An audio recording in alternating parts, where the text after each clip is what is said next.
So sorry for the slight No, delay. no, I had no. That's all some. right. No, no. From us fellows side also, some people are still joining. Still So joining. Sure, just give sure. us a minute. Pooja, tell me when you cue me, Yes. I'll begin. Yes. So we are live on YouTube. Yeah. Please start. 1 minute. Amarendra, 1 minute is saying something. Yeah. So Amarendra, you'll have to you'll have to unmute. unmute yourself. We can't hear you, Amarendra. Hello. Yes, yes, Amarendra. Yeah, are you listening me? Yeah, we can hear you. Yes, we can hear you. Okay, thank you. And namaskar to all. Yes, namaskar. We are just waiting for some of our fellows to join. Yeah. Um, Pooja, we'll start. How many are there? 12 of them are there. 11. I think we should start Yes. now Yeah. because we're live streaming and no point in going on waiting. Okay, good afternoon, everyone. Should we begin? Yeah, Pooja? Yes. Yes, sir. Yeah. Good afternoon, everyone, and welcome. I'm Yogesh Pawar. I'm Program Director at Population First, an organization which was founded in 2002 by the late visionary adman Bobby Sister. For over 2 decades now, Population First has worked at the intersection of media, gender justice, and social transformation, and has been guided by a simple but powerful belief that media doesn't reflect society, it shapes it. Our work is consistently focused on harnessing that power and uh, in the way that we harness the power, um, we're harnessing that power to challenge deep-seated biases. We want to shift mindsets and strengthen narratives rooted in equality, dignity, and rights. It was from this conviction that the Laadli Media Fellowship was born to equip journalists and media professionals to critically examine and report on gender based violence, particularly as it plays out on the intersections of caste, class, religion, disability, and other vulnerabilities. Despite greater visibility and policy attention, these continue to remain significant problems in our society. Our fellowship is an attempt to strengthen evidence based reporting, foster difficult but necessary conversations, and encourage storytelling that questions stigma and pushes for meaningful social change. The focus of the Ladli Media Fellowship, this particular one, 2026, Child Marriage in India, exploring its gendered and intersectional dimensions, could not be more urgent. Child marriage is not merely a cultural practice, it is a manifestation of layered inequalities. Gender, age, caste, class, geography, education, and health intersect to deepen the vulnerability of young girls, often robbing them of childhood agency and opportunity. The fellowship is a space to tell nuanced, grounded stories that center the voices of child brides and girls at risk and interrogate the gaps between law, policy, and lived reality. It is therefore a privilege to have Ms. Kalpana Yadav, a distinguished legal professional whose work sits squarely at the intersection of gender and human rights. Since July 2021, she has served as a gender and human rights analyst at UNFPA, bringing deep expertise to interventions aimed at reducing child marriage in India. Her journey includes fellowships at Namati, at Masiva Bernstein Fellow, as a Bernstein Fellow at the Center for Economic and Social Rights and at the Center for Human Rights and Global Justice, along with leadership roles at IDIA and NYAYA. She's an alumnus of the New York University School of Law and Nalsar, where she pursued her graduation in law. She brings both rigorous legal insight and on ground sensitivity to this conversation. We are delighted that she has agreed to join us today. Over to you, Ms. Yadav. Please take it away.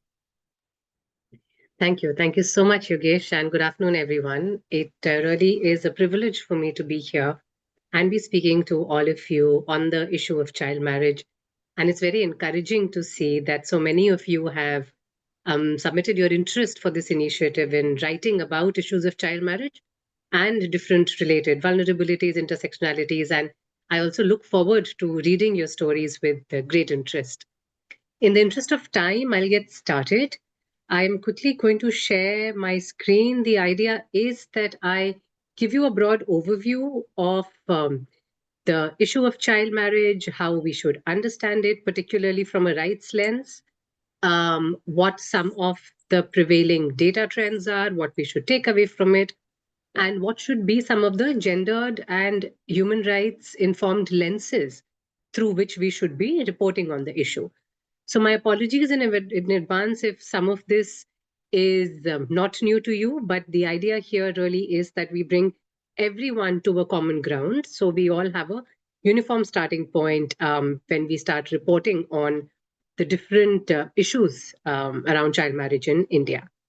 So, just give me 1 second. I will share my screen. Do let me know if this is visible. Yes.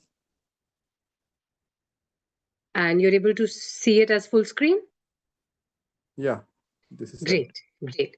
Yeah, so essentially we'll take the next 30 minutes or so to speak about how we can report on child marriage, foregrounding human rights, bodily autonomy, and an SRHR lens.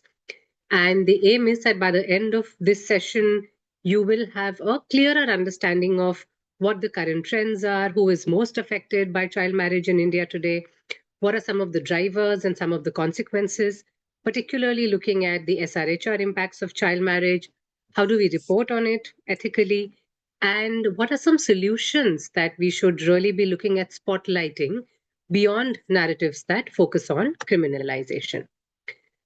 This is a broad agenda, not going into it in a lot of detail because we'll be covering all of this as we proceed.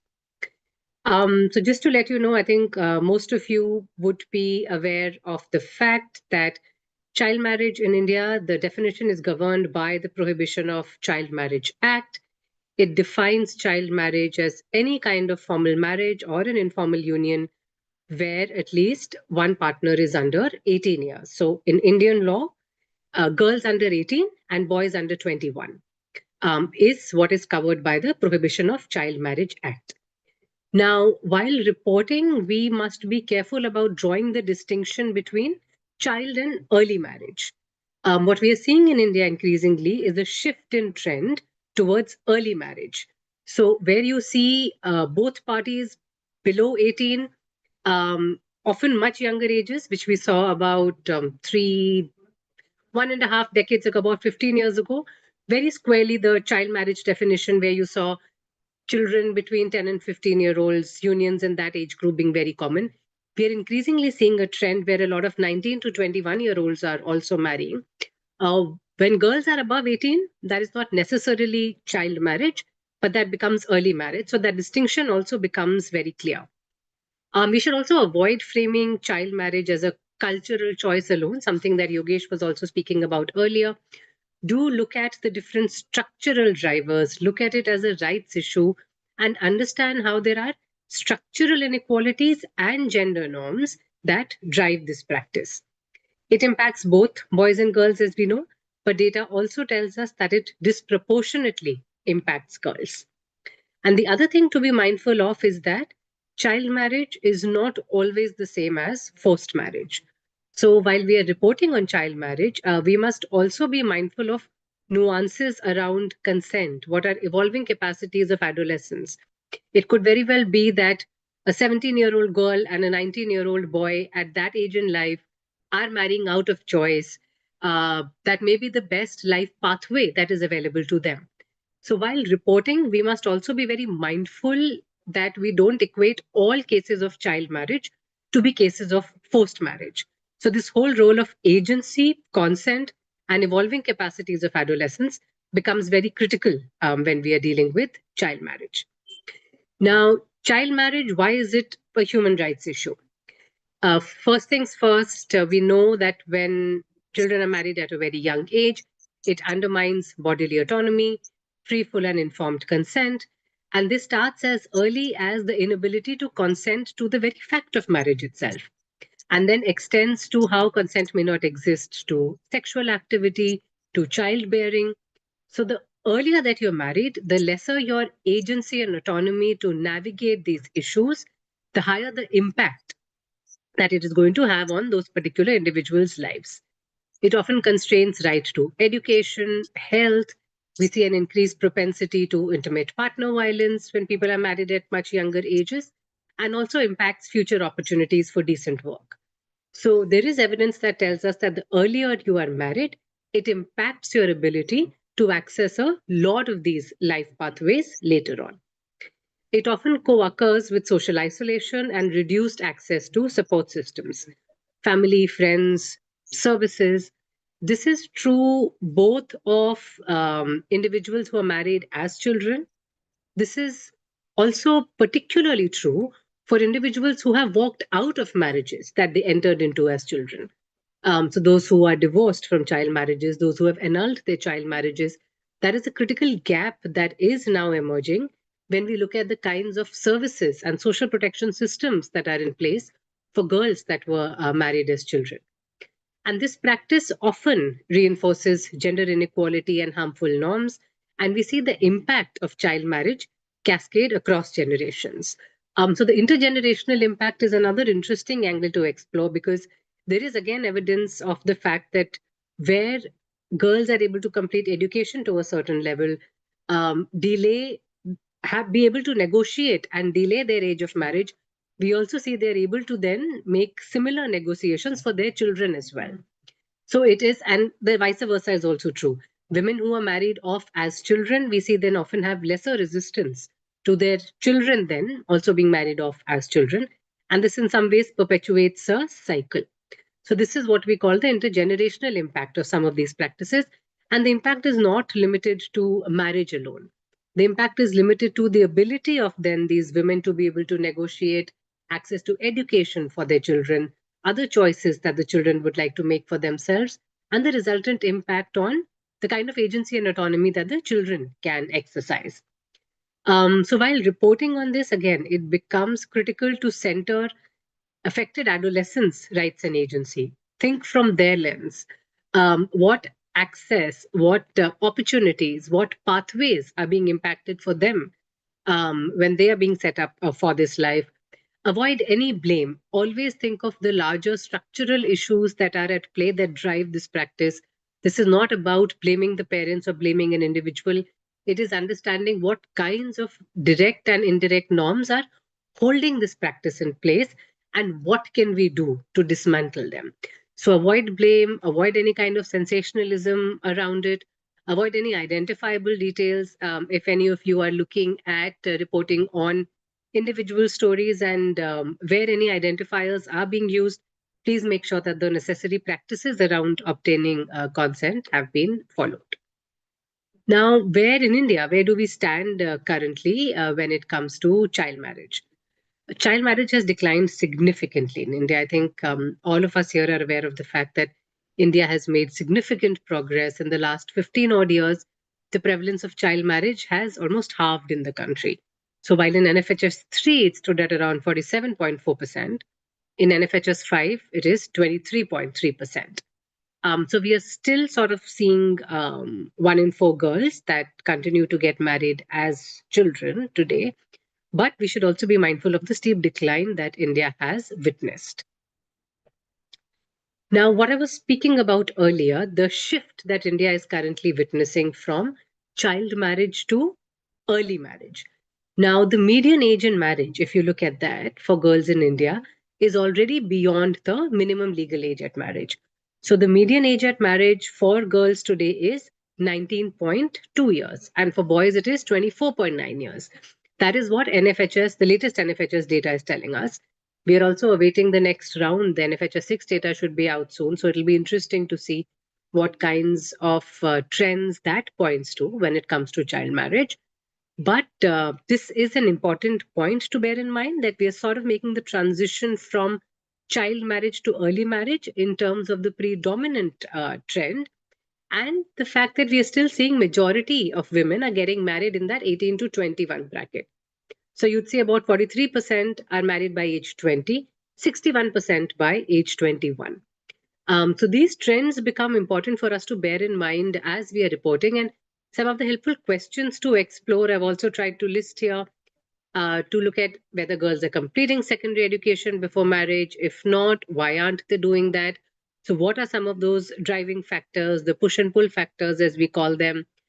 Think about whether whether child marriage is linked to migration, a trend that we are increasingly seeing. This migration could be for several reasons. We are increasingly seeing links between climate change induced migration and associated child marriage. When we see people in employable age who need to move from one state to the other uh, in the prospect of livelihood opportunities, better work opportunities, they often worry about the safety of the children. And where taking children with them to this new place is not an option, given that the people moving will then be engaged in productive employment throughout the way. Often, the only pathway that they then think is suitable for them in the given circumstances is marrying their daughter off. So think about what are some of these new and emerging drivers. Is it linked to migration, employment related migration, climate change related migration? All important linkages to explore. Employment shocks, safety concerns, something that we hear predominantly in India. There is a fear of the girl's safety, especially where you see both parents are employed, are outside of the house the entire day. The girl at that point in time is not engaged in education, employment, or any training. Being worried for their safety, they then feel that marriage may perhaps be the best life pathway to ensure the girl's safety.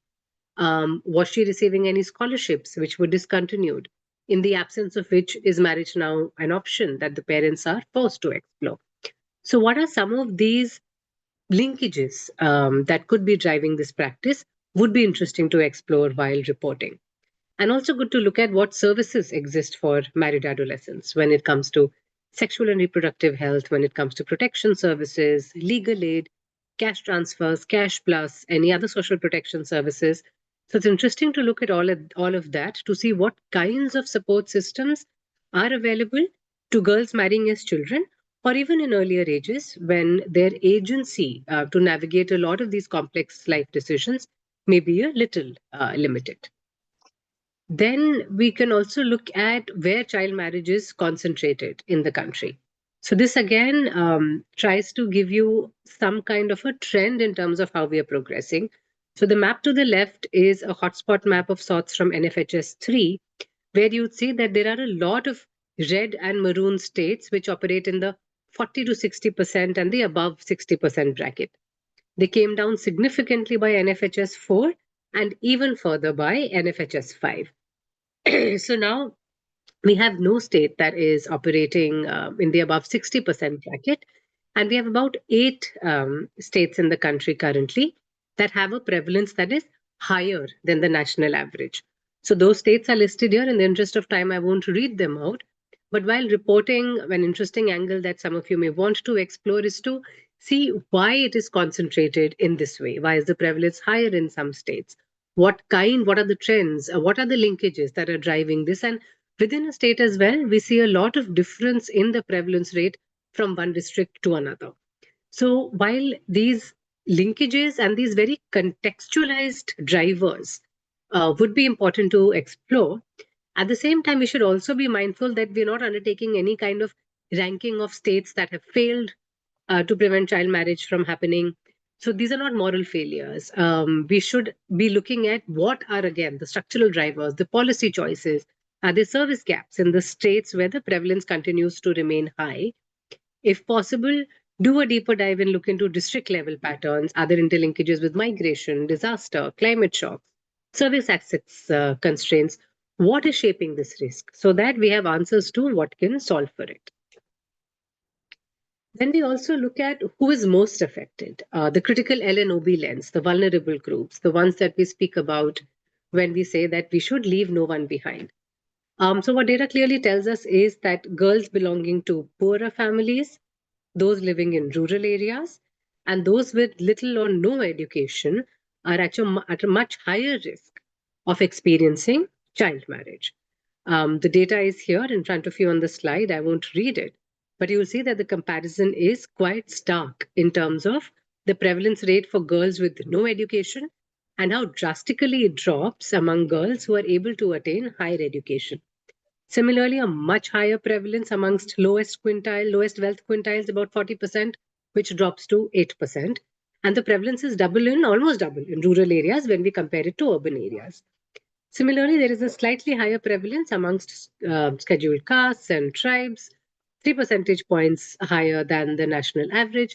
And all this does is, again, there is no sort of fault finding or associating this practice with a particular community, but all this tells us is that we need to understand contextualized drivers and make a case for a need to take more focused programming. Now, why does child marriage happen? So I think this is a conversation that will be central to many stories that you all will be writing. And here, my request, my sincere request to all of you is to really explore how complex and interrelated these drivers are. There are no single cause narratives. This is not a cultural issue. This is not only a norm issue that just because everyone is doing it, families feel compelled to do it. And you'll see these drivers exist at each level of the socio-ecological model and how they come together, both through direct norms and through indirect norms to hold this practice in place. So if you look at the individual level, you have drivers such as limited information, limited services, low agency to be able to negotiate alternate life pathways, constrained bargaining power, in which case these children are not able to make a case for a different life pathway for themselves. At the household level, you will see drivers in the form of unequal caregiving burdens, those related to disability, parental illnesses, warranting the need for extra hands to be at home, violence, a perceived protection that exists through marriage. So, all of these factors at the household level drive the practice of child marriage. At the community level, you'll see a lot of norms are in place around child marriage, that expectation that a girl is married off by a certain age, which differs from community to community. There is control over sexuality.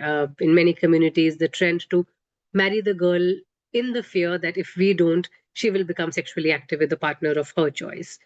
How honor is often linked to girls in the family. So the fear that she may elope with someone of choice means families are likelier to arrange a marriage much earlier on to avoid that possibility altogether.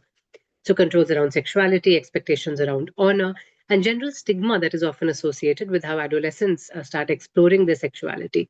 So, which is why SRHR, adolescents, this age group is really critical. So, understanding their evolving capacities, their ability to decide for themselves, some of the critical gaps that exist in how adolescents are able to access SRHR services are very critical to understand how we approach the whole issue of child marriage.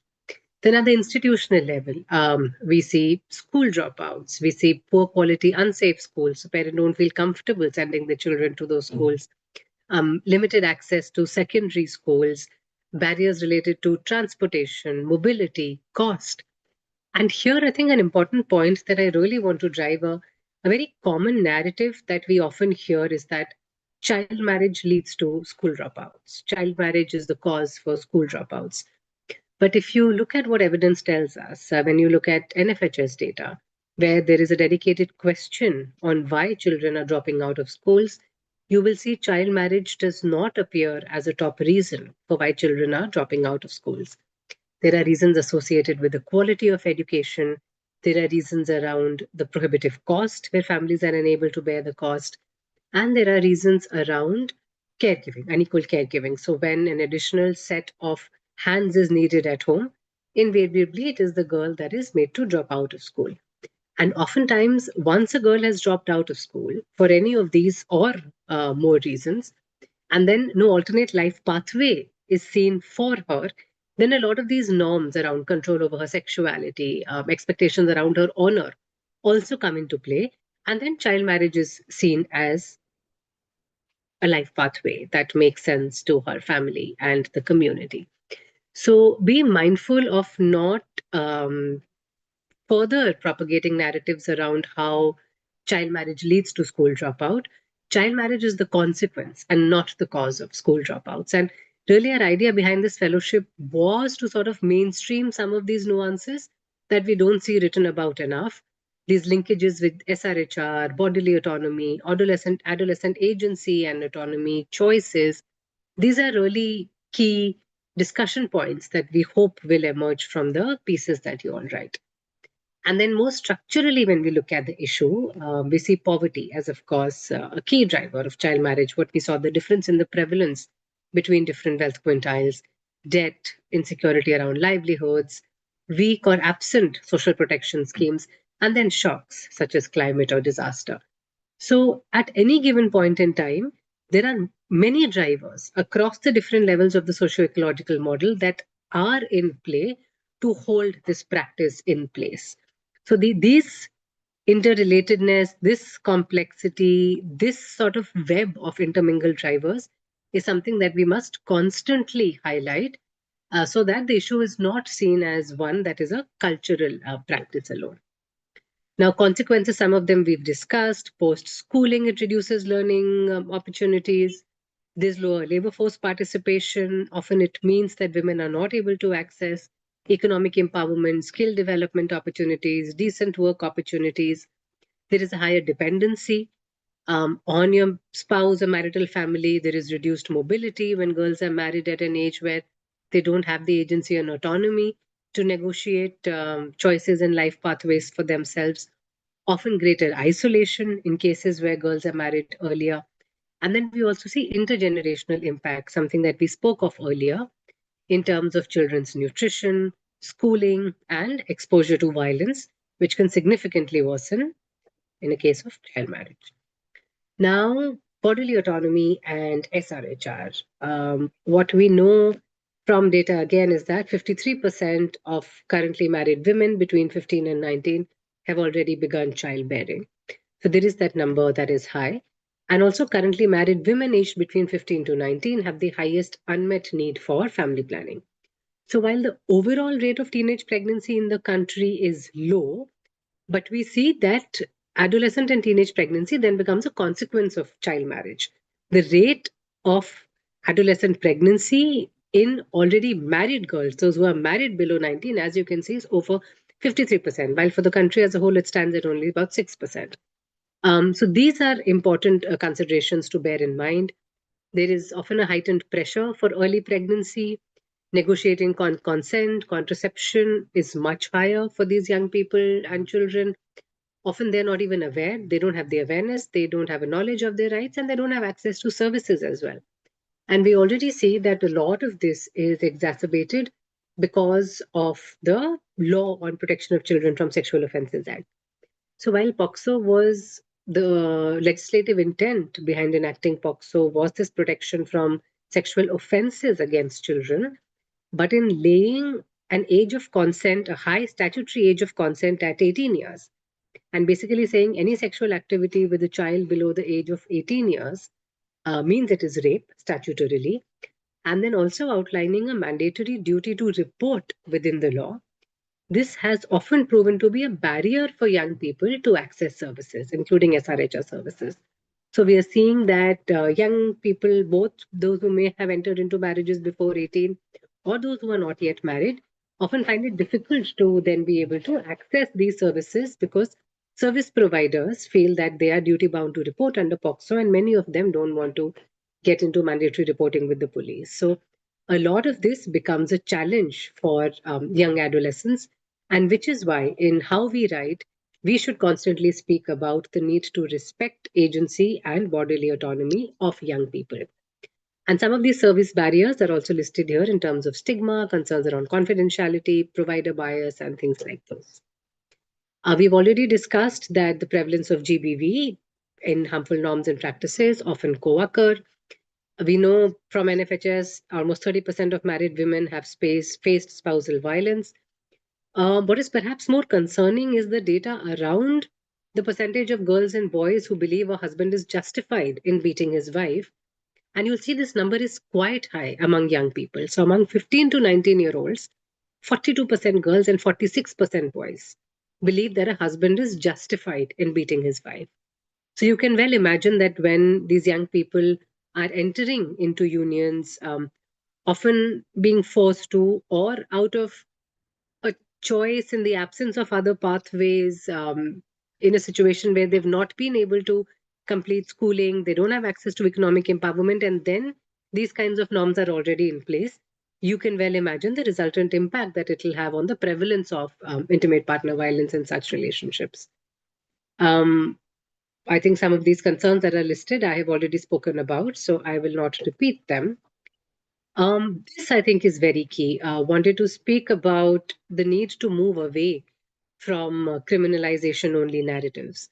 So, why this is so critical? When we take a punitive lens to an issue like child marriage, which at its core is a human rights issue driven by structural inequalities, driven by poverty, what we do is a discourse like this essentially pushes the practice underground.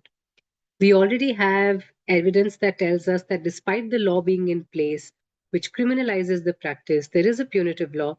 That law, in fact, has not really been used to stop the practice of child marriage from happening. In fact, the primary use of that law has been in cases where young people have eloped out of choice, and then laws have been invoked by parents to, in a way, exercise control. Again, mostly over the agency of young girls, and we see a greater tendency to use these tools, especially where people from different castes and religions elope together.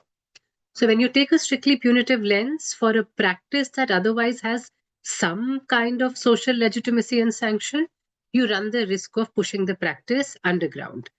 It'll end up criminalizing families or adolescents themselves and will not achieve the larger aim of addressing the more structural drivers of the practice. These kinds of criminalization driven narratives deters adolescents from accessing SRHR services, accessing protection services, and this in some ways is an oversimplification. We know that law itself is not an effective tool. Law has been around for many years, but unless you bolster it with other services in terms of ensuring that young people have access to education, have access to services, have access to livelihoods, a law alone will not address this practice. What we need instead is a rights based alternative frame where the focus is on prevention, where the focus is on support. Like, what do we need to do to keep girls in school? What do we need to do to make sure that families have the right kind of social protection, that they're not forced to make choices that require their daughters to be married off as children? How do we ensure uninterrupted access to adolescent friendly SRHR services? What kinds of investments are needed to shift norms? Are there any promising practices around how communities are engaged, how parents need to be engaged in these discourses, men and boys as key allies? How are we promoting positive masculinity in things like these? Are all critical issues when we speak of adopting a rights based lens. Again, this means targeting inequalities and inequities. Where is the practice most prevalent? So, focus on the role that education, the rural urban divide, access to economic empowerment plays. And you see why it is that the poorest and those from the rural background and the marginalized groups face the highest risk. And how can we mitigate those risks with a tailored delivery of services? And then accountability, tracking budgets, covering services, what is the status of safe access to education, how are our skilling schemes performing, what are the barriers to girls accessing economic empowerment, how are those being addressed? So demanding accountability on all of these levers then becomes critical to ensure that these services remain available uninterrupted to young boys and girls so that they're able to stay out of child marriages and navigate the right life choices for themselves. Now, this is just pathways for change, like what needs to be done. The idea, I'm sure you would have seen some ideas that Pop First had shared with you in terms of some hooks, some levers that you could structure your stories around if those are of interest to you. But when you're writing on what ending this practice requires, just some quick things for you to bear in mind. Approaches to end child marriage should always have a strong push that advocates for a human rights approach. And the need is to transform material realities for girls. So, the first and foremost, most important becomes addressing poverty as a key driver. We've seen girls from poorest families are 1.5 times more likely to be married before 18. You will have data from NFHS 5 give you a lot of different insights into the groups that are most disproportionately impacted by this practice. So we really need to push for inclusive economic growth that reaches the most marginalized communities so they're not forced to make such decisions for their daughters and sons in many cases in the absence of alternate life pathways. Then the need to enhance education opportunities, investments in quality secondary and higher education, enabling girls to gain knowledge, skills, expand their life options, because again, the data is very clear on how girls with limited access to education are significantly more likely to get married at a younger age compared to those who've been able to complete higher schooling. Then access to rights-based health information and services. So you need targeted delivery of essential life skills, including SRHR information, services for all adolescents, married or unmarried, to ensure informed choice and to also reduce unintended pregnancies in adolescents. Then addressing internalized inequitable values and attitudes, the work that we need to do on gender norms, the need for working with men, boys, families, communities. How do we tackle harmful gender norms and power dynamics to ensure that girls are empowered to make their own decisions about their lives so that they can decide if they want to marry, when they want to marry, whom they want to marry? And the last critical lever is promoting positive masculinity. They're important, very important pieces of the puzzle. We need to engage men and boys as very key stakeholders in addressing harmful practices and GBV. So, working with them, amplifying stories of champions, things that have worked, not worked, would be very critical to advance an empowerment informed pathway for all young people. I will not go into a lot of detail on this. I am sure most of you, as media fellows, are already familiar with it, but I'm leaving this here.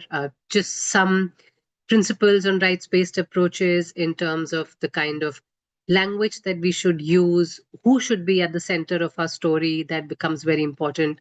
Contextualizing each story becomes important. Some of the things around avoiding sensationalism, we have already discussed, and how we need to center solutions. Spotlight what reduces risk. Where we are identifying a risk, spotlight how we can mitigate it. What rights were denied? For whom were the rights denied? What systems failed? What would have prevented this? So there's really a need to dive deep to ensure that we are able to cover on all nuances of this practice that has several interconnected drivers.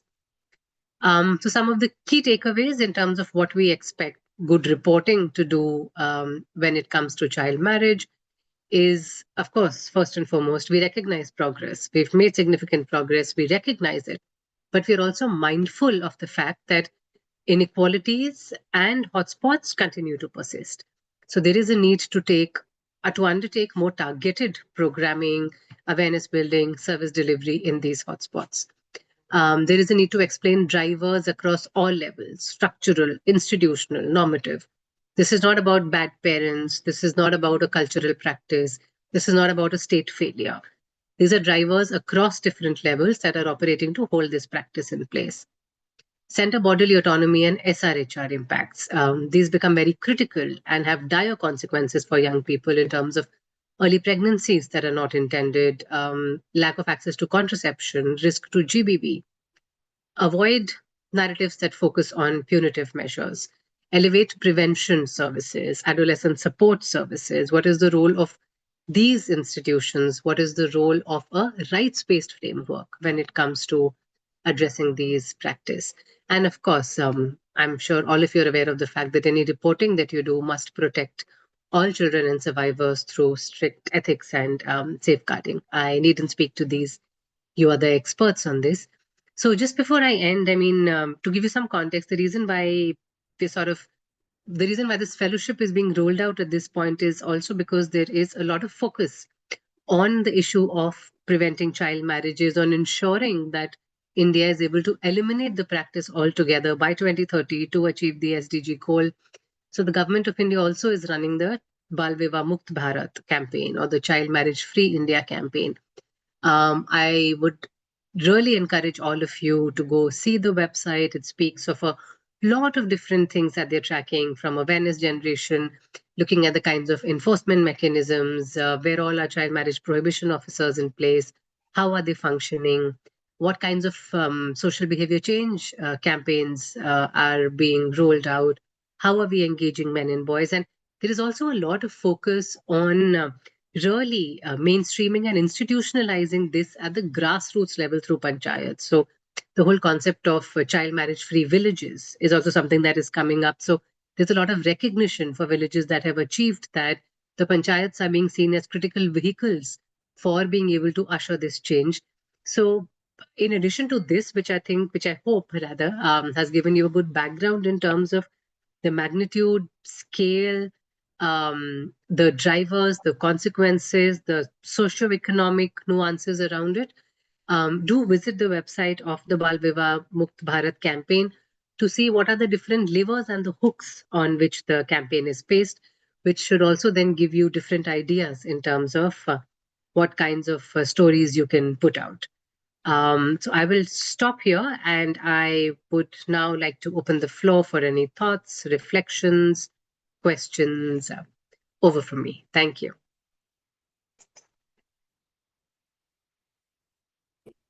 Thank you very much, Kalpana ji, for this some very enlightening thoughts on this, and I'm sure it has provided enough clarity to the fellows in terms of what they can and should explore in terms of this fellowship.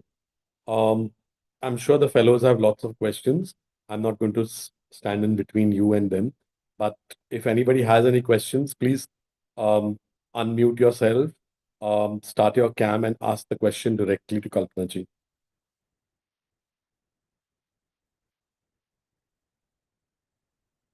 Anybody? Sir, this is Amrendra Kishore. Yes, Amarendra ji, please go on. Yeah, first of all, the speech by Madam Yadav, this is very informative and very instructional also, you can say.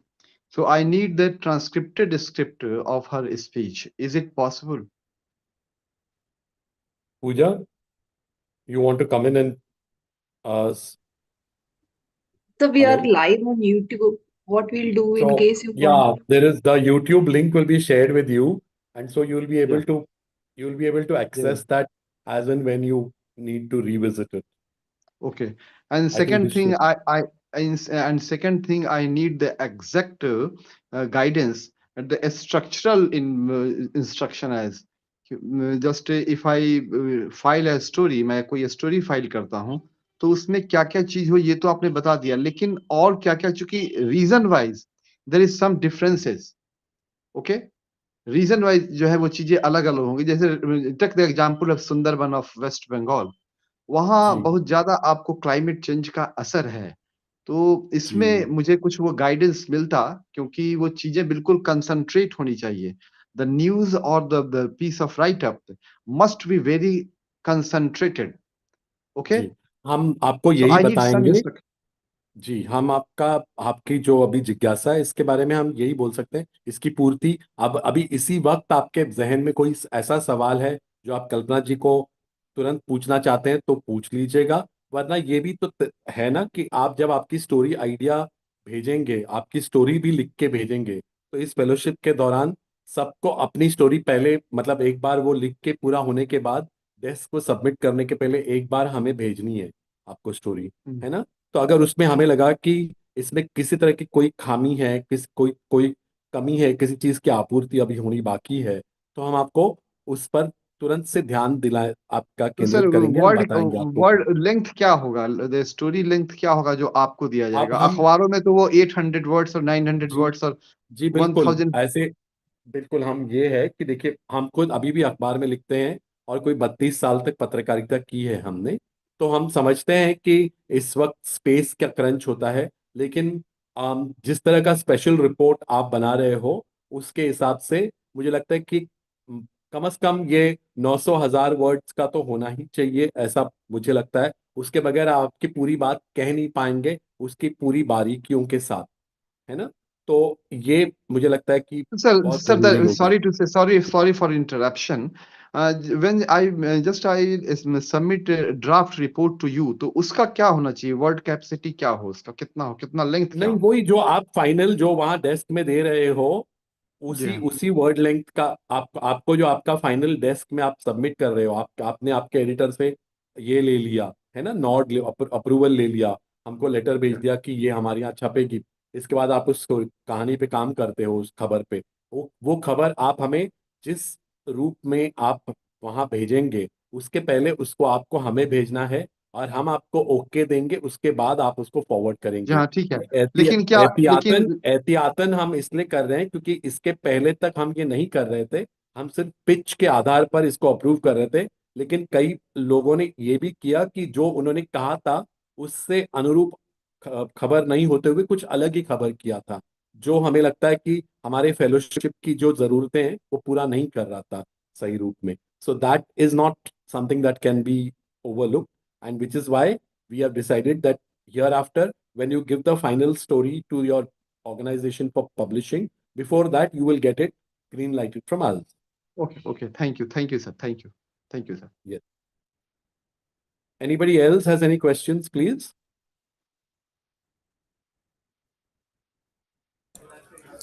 Hi sir. इसमें हमें कुछ block wise data मिल सकता है जिस पर हम लोग cover कर सकें? मतलब मैं समझा नहीं, आप थोड़ा और मतलब विस्तार में बताएंगे कि जैसे मैंने डेटा निकाला जिसमें बिहार में अररिया, और जैसे कि अभी सर ने भी मेंशन किया कि सुंदरवन में सबसे ज़्यादा जो है बाल विवाह हो रहे हैं। तो क्या हमारे पास कोई डेटा है ऐसा पर्टिकुलर विलेज वाइज जहाँ पर हम इसको कवर कर सकें, या वहाँ से हम और जानकारी निकाल सकें? Kalpana ji, you want to come in on हाँ this? जी, आई कैन कम इन। हाँ, आप विलेज वाइज तो आई थिंक थोड़ा चैलेंजिंग है। आप मिनिस्ट्री का एक बार जो ई ग्राम स्वराज पोर्टल है उसमें देख सकते हैं। फिर एक पंचायत वाइज जो पंचायत एडवांसमेंट इंडेक्स का पोर्टल है वो भी ये ट्रैकर्स ट्रैक करता है, उसमें आप एक बार चेक कर सकते हैं। नहीं तो एनएफएचएस से आप डिस्ट्रिक्ट लेवल तक का डेटा आपको मिल जाएगा। तो आई थिंक थोड़ा ट्रायंगुलेशन करना पड़ेगा डिफरेंट सोर्सेज से अगर आप और एक डीपर लेवल तक जाना चाह रहे हैं, बट ऐसे कोई एक जगह कंसोलिडेटेड पूरा विलेज लेवल तक डेटा अवेलेबल नहीं होगा। हाँ जी। बिल्कुल, हम अभी आपको यही कहेंगे कि ये एक पत्रकार के लिए एक तरह का चैलेंज भी है कि हम अपनी शोध पत्रकारिता के दौरान ये भी ध्यान रखें कि डेटा जर्नलिज्म भी इतना ही इम्पोर्टेंट है। तो हम डेटा को माइन करने के लिए हम किन स्रोतों के पास जाएंगे, ये तो फिर हम सबको पता ही होता है कि हम दो तीन अलग अलग जगहों से उसको डेटा को एक साथ लाते हैं। तो वो आपको भी करना पड़ेगा, उस तरह के संशोधन की आवश्यकता है इस फेलोशिप में। तो उसका आप ख्याल करें, है ना गुरप्रीत जी जी, बिल्कुल बिल्कुल। जी? सर, मैं गुरप्रीत कौर मैडम की एक बात को मैं उस पर मैं परमिशन चाहूंगा बोलना, यदि आप परमिट हाँ करें तो जी। मैं बताऊं आपको। अभी मेरी हाँ। सुंदरबन में बात हो रही थी, तो उन्होंने कहा कि एग्जैक्ट इंफॉर्मेशन, यही सवाल मैंने उनसे भी किया जो गुरप्रीत मैडम ने किया है। वो exact information from the side of government, ये बड़ा इट इज हार्ड, मतलब कहिए वो बहुत ही मुश्किल है देना। वो बहुत कुछ तो छुपा लेते हैं। ग्राउंड रियलिटी में जाकर के हम जर्नलिस्ट लोगों को देखना होगा, और हाउस होल्ड के आधार पर कुछ हम लोग निकालें। जहां तक मैं समझता हूँ कि हाउस होल्ड के आधार पर एक प्रॉक्सिमिटी जो होता है कि हाँ इतना हो सकता है, एग्जैक्ट डेटा मिलना तो बड़ा मुश्किल काम है, बहुत ही मुश्किल है। नहीं, मैं बहुत ये सारी कह चीजें रहा हूँ छुपाई कि जाती है, बहुत सारी मैं चीजें ये बोल छुपाई रहा हूँ जाती हैं सर। अमरेंद्र जी और गुरप्रीत जी, हम आपको यही कहेंगे कि हमें वो जो डेटा जो भी टूटा फूटा, जो छिपाया हुआ, बहुत ज्यादा बारीकियों के साथ नहीं दिया हुआ, इस तरह का डेटा जो हमें अब उपलब्ध होता है, उसको हमें हमारे एविडेंस बैक्ड जर्नलिज्म से, जैसे मैं मतलब खुद की तारीफ करने के लिए कह रहा हूँ ये नहीं, हमें ये बताया गया था कि यहाँ कुपोषण बिल्कुल नहीं है ना मुंबई में। तो ये मुंबई तो फाइनेंशियल कैपिटल है, यहाँ यहाँ बिल्कुल कुपोषण है नहीं। पर यहाँ पे ग्रेड 3 ग्रेड 4 मैल्न्यूट्रिशन की जो आंकड़े हैं वो ग्रामीण आदिवासी इलाकों से ज्यादा मिले। क्योंकि हमने क्या किया कि फुटपाथ वासी जो है मुंबई में, उन लोगों में जाके हमने लगातार ऐसे बच्चे ढूंढ के निकाले जो ग्रेड 3 ग्रेड 4 और कभी कभी उससे भी ज्यादा मैलनरिश थे। तो जब हमने लगातार उन बच्चों के बारे में मतलब बात की, नाम, एड्रेस, जगह के साथ उनके बारे में बात की, तो फिर सरकार भाग नहीं पा रही थी ये कहने को कि नहीं नहीं मुंबई में तो हमारे पास सारी सुविधाएं उपलब्ध है। तो हम ये कह रहे हैं कि evidence based journalism is also one way of sort of either forcing the authorities to come up with figures, or then countering what they are saying. But evidence-based journalism is the only way that we have, and that is something that we have as a skill with us to use to do this kind of a story. I don't know whether Kalpana ji you want to weigh in and नहीं, I agree with you entirely. And also I think to make the point कि we are not directing कि आपका story must be एक village level या वहां पे जाकर ही data निकालना। अपने इंटरेस्ट के हिसाब से अब this is an interesting angle, अगर आप बोलना चाहते हैं कुछ चीजों पे डेटा एब्सेंट है, व्हाट दैट मीन्स नहीं निकल पा रहा है, that is an angle you can explore. जरूरी नहीं है आप सबको वही एंगल में ही घुसना है, आप कोई भी और एंगल लेकर विलेज लेवल पे भी ना जाकर अगर आप स्टेट लेवल पे कुछ पर्टिकुलर बात करना चाहते हैं कर सकते हैं। कोई individual story with necessary consent safeguards आप एम्पलीफाई करना चाहें, as a story of champions, as a story of change, as what has worked, वो भी आप कर सकते हैं। कोई कैंपेन के बारे में रिपोर्ट करना चाहे आप वो कर सकते हैं। तो ये हमको जो हम आपने पूरा आपको हमने एक ओरिएंटेशन दिया है। Our aim was not to say कि we expect all of you now only deep dive into data and start going into data granularity. The aim is कि आप चाहें तो this is of course a great angle to explore. कोई gaps हैं आप उनको भी explore करिए। आपका journalistic expertise इसमें is something that we look forward to reading about. The aim also was कि when a story presents itself to you कि ये हमें एंगल एक्सप्लोर करना है क्या, तो आप सारे इंटर रिलेटेड एस्पेक्ट्स के बारे में सोच सके, अलग अलग ड्राइवर्स को एक साथ को रिलेट कर सके, आप ये सोच सके कि इसको हम और किस किस एंगल से स्टोरी को अप्रोच कर सकते हैं। तो you have all the freedom to explore the issue from any lens that you want. This is just to provide like a grounding कि प्रैक्टिस को समझने के लिए आपको क्या क्या इंटर रिलेटेड चीजें समझने की जरूरत है। तो I really hope the impression to all of you is not that you must now go looking for village level or very granular data that is then broken down by different disaggregations. That is not the expectation. So please feel free, and in fact जितना innovative और different angle आप explore करेंगे उतना ही I think आपका value add भी ज्यादा रहेगा। तो जैसे it is very interesting to hear कि अमरेंद्र जी कह रहे हैं वो क्लाइमेट चेंज के साथ इंटरसेक्शन देखना चाह रहे हैं, that is that is very welcome. तो आप लोग अलग अलग प्लीज एंगल्स और वो एक्सप्लोर करिए और देखिए then what the data tells you, और उसमें फिर आप अपना जर्नलिस्टिक एक्सपर्टीज लगाकर एक पीस फिर कॉमन ऑडियंस को दीजिए, so they are then able to strengthen their understanding. जी। Thanks, madam. Thanks. Kalpana ji is very right. मैं आपको एक और उदाहरण देता हूँ। अभी पिछले साल जब दिसंबर के वक्त आपको पता है कि सभी जगहों से एनुअल जो आंकड़े हैं उनको जुटा के सारे सरकारी एजेंसीज उसके साथ एक प्रेस कॉन्फ्रेंस करते हैं और बताते हैं कि ये आंकड़े हैं। तो मुंबई के पुलिस कमिश्नरेट ने भी एक आंकड़ा जारी किया जिसमें ये कहा गया कि 8,000 से ज्यादा, उन्होंने कोई 8,012 बच्चे मिसिंग हैं, ये बताया। तो बस धड़ल्ले से सबने कवरेज करना, हाय तौबा मचाना शुरू कर दिया चैनल्स ने। देखिए क्या हो रहा है, ये वो उस तरह की खबरें चलने लगी। एक पत्रकार है इंडियन एक्सप्रेस की, वो भी नई पत्रकार है, वो हालांकि मतलब बहुत ज्यादा उसके पास अनुभव है नहीं, दो दो ढाई साल का अनुभव है। उसको लगा कि वो पुलिस स्टेशन में जाकर हर पुलिस स्टेशन में पता करे। तो उसने हर एरिया में एक एक पुलिस स्टेशन में जाके पता करना शुरू किया कि आपके पास मिसिंग चिल्ड्रन के कितने आंकड़े हैं। तो आपको हैरानी होगी, ऐसे कितने सारे पुलिस स्टेशन थे जिन्होंने कहा हमारे पास शून्य केसेस हैं। तो ले वही उनके पास एक ऐसी स्टोरी आई जो कह रहे 8,012 बच्चे गायब हैं, और दूसरी और से वो बता पुलिस स्टेशन कह रहे कि हमारे पास एक भी केस दर्ज नहीं है। तो यही अपने आप में कितनी बड़ी स्टोरी हो गई, और बस all editions page one anchor करके चला।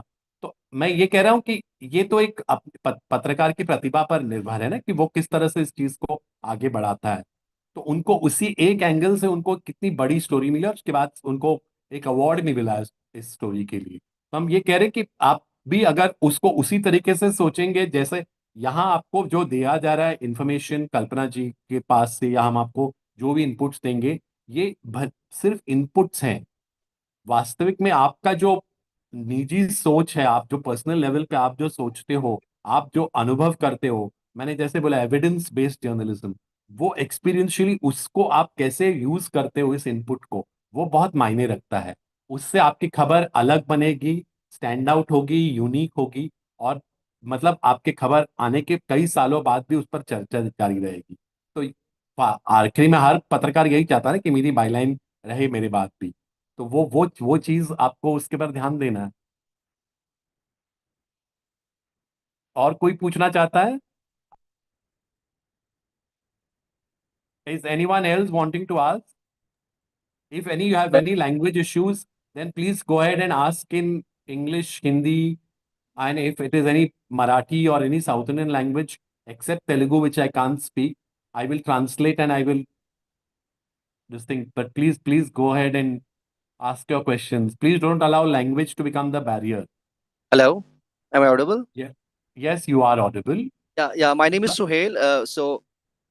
It was actually really informative session. Actually, I we lot things cleared up many confusions about our stories also, and as we discussed it, there is no cultural justification for the early or the underage marriage. But my question is a very small question. Which I face, like which I think I might face challenge in how to basically balance the story from the religious and the social perspective, and how to report on such sensitive issues responsibly. So this can be my question. Kalpana ji, you want to take it or you want me to come in or what? Yeah, I mean, if there's any further detail that you have No, for the question. I just feel I think she has very beautifully one of the best things about today's my takeaway, even both like I head population first, but as a journalist also one very big takeaway from my this thing was she said, we are not here to shame someone. We are not here to sort of show a torch, देखिए इस हैवान को, that kind of पत्रकारिता नहीं करनी हमको. We are just saying always remember that it should not only sort of take a measuring tape and measure the magnitude and scope of the problem, but also be able to offer solutions. And that I feel is something very, very important. Unless we are able to do that, then we are not doing justice to the kind of journalism that is expected of this fellowship. So, for that to happen, you will have to understand that we, while I'm not saying we will fight shy of pointing out something that is wrong, but it you can point out something that is wrong and say that okay, you what you're doing is not right or whatever. But you can also say maybe you could try and do this and this is the way it could be solved. So there is a way of pointing it out and yet being supportive. So I feel that should be the tone and tenor of what you're reporting on. Kalpana ji, please come in. No, I fully agree with what you're saying. And I think that just to add, an effective way to mitigate these sensitivities is we do not make it about the religion. We see what those drivers are within a particular religion as well. So, for example, if you'd see, even if you compare across religions, girls with education are not getting married as children. Those without education are the ones that are getting married as children. Similarly, across religions, the disparity in people from higher wealth quintiles versus lower wealth quintiles, which will again tell you poverty is a driver that applies across religions. So when you start assessing these more drivers that are more structural, you start realizing that there is no need to sort of say that this is a practice associated with a certain religion alone. You then start identifying there are structural drivers at play, such as poverty, such as gaps in access to services, gaps in access to education that are then driving these practices. So, which is why looking at the interconnected drivers will help you take a broader look at the issue, which will help mitigate some of the sensitivities if you try to frame it from a religion or a caste or a tribe issue alone. The idea that some um, groups, some political groups, or some organizations, some fronts try to weaponize something like this to in order to target a certain community is something that one should actually learn from and understand. Kalpana ji is very right that we need to remember that we are out there with a gender lens all the time, but keep coming back to what is the gender angle in this? Why am I not being able to identify the toxic patriarchy, how it is manifesting here? So, unless we keep on asking ourselves that question and turning the narrative around to these aspects, then we will keep going into other aspects of what religion, what this thing. I think she's right. If you overall, I mean, I'm going by what a bureaucrat at the this thing, Women and Child Development Ministry told me that overall, if you really go, just of course Hindus are the majority, and they said that, but the larger number of marriages, child marriages do not happen among minorities, but happen among the majority religion. So which is why it came as a big revelation to me when she had told me this. And she's a bureaucrat who's been with the WCD for generations, means for decades on. So she knows this. So when she told me, I was quite shocked to hear of this. But it is true. So then I think instead of getting into that quagmire, if you say something like this, one group or the other will try to counter you and then take you on personally, and you'll get into that tu meh business. Instead of getting into that, it's best to just stick to structural issues and stick only to that. Repeatedly, they will go on talking about something else. You bring the issue back to what is बिजली सड़क पानी पे फिर से ले आओ. वो कुछ भी बोलते रहेंगे, हम फिर से बिजली सड़क पानी पे बात करते हैं ना. तो that is the kind of thing that you need to do. Anybody else? Hello, hi, Mr. Yogesh, Pramila here. हाँ, Hi, चलो. my Tell question. me. I'm really sorry. I was on a deadline, so I'm really sorry I could not switch the phone off. So, my question to Ms. Kalpana. I was you mentioned about the name, the identity of the victims. I met a couple of child marriage victims. Two of them are one of them is 19 years and one is in 18. But both of them they say they do not want to hide their identity because they want the awareness message to reach people. They say because of the child marriage, how their education was stopped, and that should not that should not the message should reach to other people to call the marriage off and spread awareness. Do you think I can use their identity? They do not hesitate. They say it's okay to get their names and even ready to get their pictures on the news. Is that fine?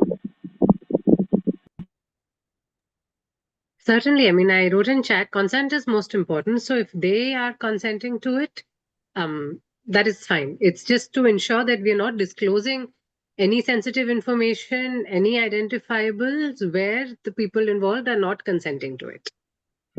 I will quickly add a line here saying that, Kalpana ji is right, consent is important, but for the average reader to understand that this has been done with consent, at the end of the copy, in italics, if I was on the desk, I would ensure that this one line is added, that the names are actuals and they have been put in the report with the consent of the person concerned. So that actually it gives your journalism another notch. That means that you done due diligence and you have adhered to what is required by guidelines set by the Supreme Court, that is, and then you have given the name because this was said. So I think that part should be very clear. Yes, yes. Thank you, Yogesh. Thank you. Hello sir, hello ma'am, नमस्ते. श्रवण कुमार मैं बोल रहा हूँ. Ma'am, जी बताएं. आपने जो बताया बहुत अच्छी जानकारी दी. सर मैं ये पूछ रहा था कि मेरी जो स्टोरी है वो कालबेलिया और घुमंतू जातिया है उन पे है, तो क्या उनके डाटा मेरे को कहाँ से मिल सकते हैं? और अगर जैसे कालबेलिया में ज्यादातर के पास डॉक्यूमेंट नहीं होते हैं और उनकी बच्चियां स्कूल भी नहीं जाती है, तो उनसे कैसे मैं डाटा प्राप्त कर सकता हूँ और कहाँ से प्राप्त कर सकता हूँ?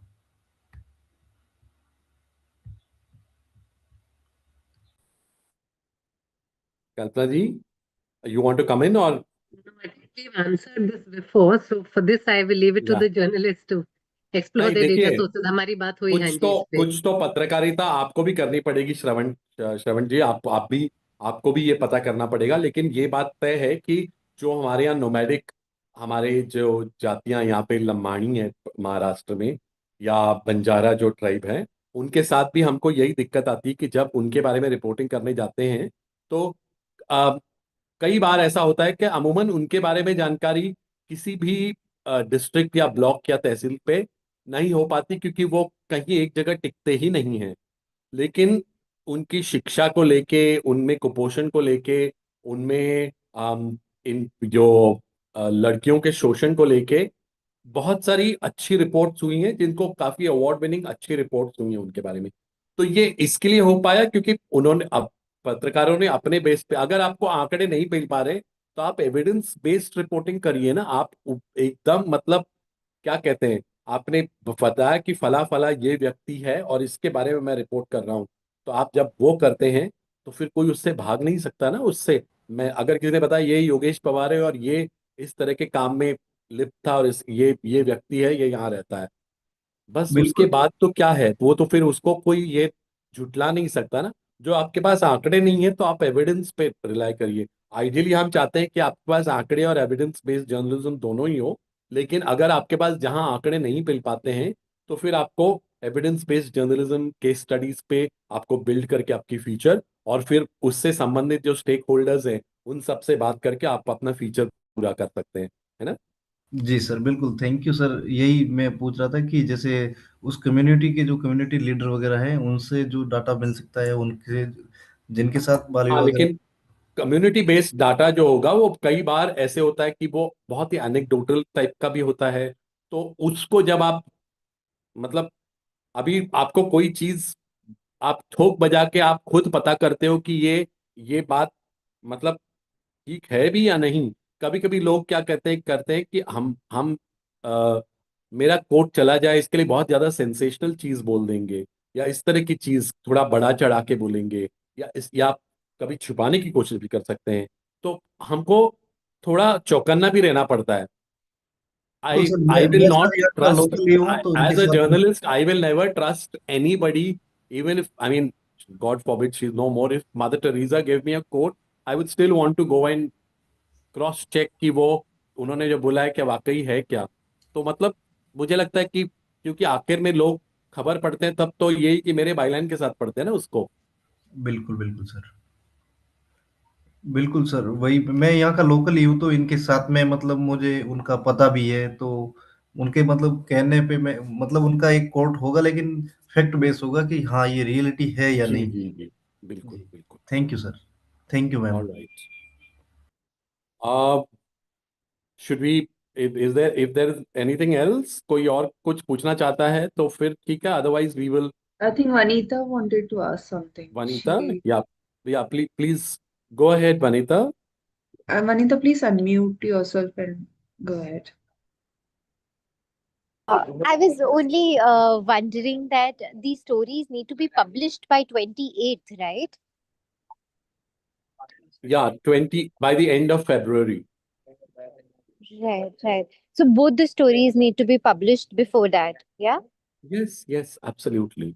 People have Okay. done this. I mean, I'm just going to put this out there that people have done this in a 15-day gap. Like we are at least giving you all a month, but people have done this in like in the 16 days of activism that happens against gender-based violence. Understood. Uh, in those 16 days, people in that one fortnight, people have published 2 stories. We have done Okay. this in the past with other journalists and on much more complex and difficult to do subjects. Right. And once so we've already shared our pitches before, but like after our preliminary research, should we again like resubmit our No, pitch no, no, or no. no? I'm saying when you finish filing your story, your Right. final story before it goes to the desk, Should go to I you. want I want that story to be sent across to us. We are Understood. only exercising abundant caution because in the past something that was told to us was not done by one of the fellows, had filed completely something else. Got it. Got it. And No, the makes pitch was sense. so we do not want that to happen ever again. Makes sense. Makes sense. Okay, Vanita. Thank you. Thank you so much. All right. Anybody else? Done? Okay, I think Yeah. we'll wind it. Kalpana ji, I cannot thank you enough for making so much time to talk to us. I'm sure you're extremely busy and you've found time in your busy schedule to make time to talk to all our fellows and spoken so well and so in such detail about every little minutiae. Thank you so much for taking those questions also. The pleasure is all mine. Thank you so much for having me. And thank you to everyone who joined. I really look forward to reading all of your stories. Thank you. Thank you so much. All right, Thank you. fellows. You so I hope everybody is working on getting their letters and all that and has begun the processes for their stories already.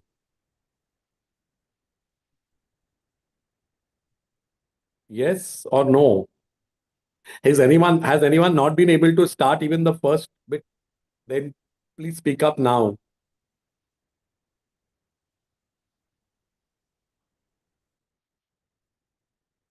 What happened? Hello, Meera. hello. Yes. I'm Jyoti from Chhattisgarh. हाँ जी ज्योति जी बोलिए। हाँ, मैं कल्पना जी से पूछना चाह रही थी कि उन्होंने जो कानून है या जो सोशियोलॉजिकल जो चीजें हैं, सॉरी मेरी तबीयत थोड़ी ठीक नहीं है, मैं बोलने में थोड़ा दिक्कत हो रहा है। चाइल्ड मैरिज के बारे में बताया, लेकिन कई बार ऐसा होता है कि जो कम्युनिटी है वो वहाँ पे जो चाइल्ड मैरिज है वो बहुत ही ऐसा नॉर्मलाइज जैसा रहता है, जिसपे कभी किसी ने कोई एक्शन नहीं लिया या उस पे नहीं बोला है या उस पे ज्यादा लिखा भी नहीं गया हो। तो क्योंकि मैं हमारे यहाँ पे वो काइंड ऑफ लिव इन जैसा भी है, जहाँ पे कि अ, जो माइनर एज के बच्चे हैं वो लिव इन में जैसे रहते हैं, और ये उस बीच यदि उन्हें जैसे वो प्रेग्नेंट हो जाते हैं, तो क्योंकि वो लिव इन में है नहीं है, जो यहाँ पे जो इंडिया का लॉ है और जो ट्राइबल के लॉ है वो कस्टमरी लॉ के अंतर्गत आता है। तो मुझे उसमें थोड़ा मतलब मैं दोनों को कनेक्ट नहीं कर पा रही हूँ कि मुझे कैसे किस तरह तो से उस आप, पे करना है। अगर ये अपने आप में अनोखी बात है कि इसको इस हद तक नॉर्मलाइज किया गया है कि वहां का नॉर्म्स और मोरेज में ये बैठ रहा है, तो अपने आप में यही तो एक खबर है ना कि जिस चीज को जी। हम अपवाद समझते हैं वो अगर नॉर्मल हाँ के हाँ। बतौर चलाया जा रहा है, तो अपने आप में यही हाँ तो एक हाँ। खबर है। जी जी। तो एक हाँ एज अ जर्नलिस्ट मैं बहुत एक्साइटेड हूं अगर मुझे मुझे ऐसी खबर मिलती कि कोई ऐसी चीज जो सब जगह जिसको गलत तरीके से देखा जा रहा है, अगर उस चीज को लोग वहां पे नॉर्मल समझ के और जो इस तरह का नहीं कर रहे हैं उसको अपवाद समझा जा रहा है, तो वो अपने आप में यही तो खबर है।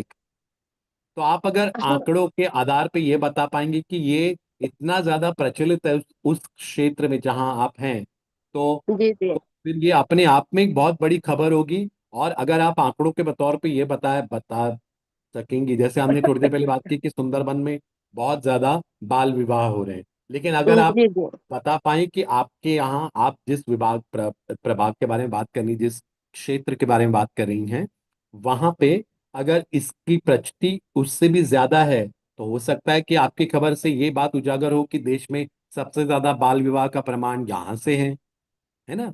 तो सोचिए कि हाँ आपकी हाँ। खबर कितनी ज्यादा बड़ी होगी।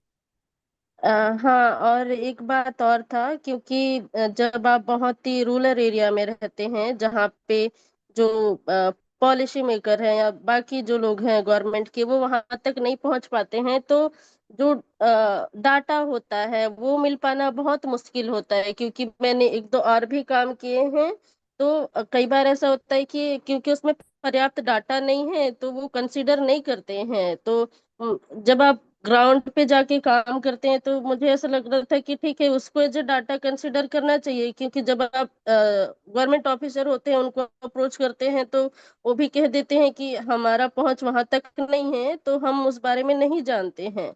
तो ये भी एक अगर दिक्कत से का। देखिए कोई वहाँ का कोई सीडीओ है, चाइल्ड डेवलपमेंट ऑफिसर है, और वो खुद ही जी बोल जी। पा रहा है कि मैं ऐसा जानकारी मैं नहीं दे मेरे पास नहीं है, तो आप उसी को उसको उस चीज को भी तो खबर में डालेंगे ना। मैं तो वही डालूंगा कि ये सोचिए कि वो चाइल्ड डेवलपमेंट ऑफिसर, उसके पास उसकी डेटा नहीं है, तो अपने आप में जी ये भी तो यही बताता है ना कि सरकारी रवैया या जो एपैथी है, उदासीनता हाँ जो हाँ। है, तो वो अपने आप में नजर आएगा। यही तो जी जी। पत्रकारिता होती है ना। जी जी। बिल्कुल, है ना? थैंक यू ज्योति जी सवाल जी पूछने के लिए। Thank you. ओके ठीक है। और कोई पूछना चाहता है कुछ भी? इसके बाद अगर आप और भी सवाल कुछ आपके जहन में आए बाद में, शाम तक, कल तक, तो आप ग्रुप पे फिर भी पूछ सकते हैं। ऐसा हम नहीं कह रहे कि आप इसके बाद सवाल नहीं पूछ सकते।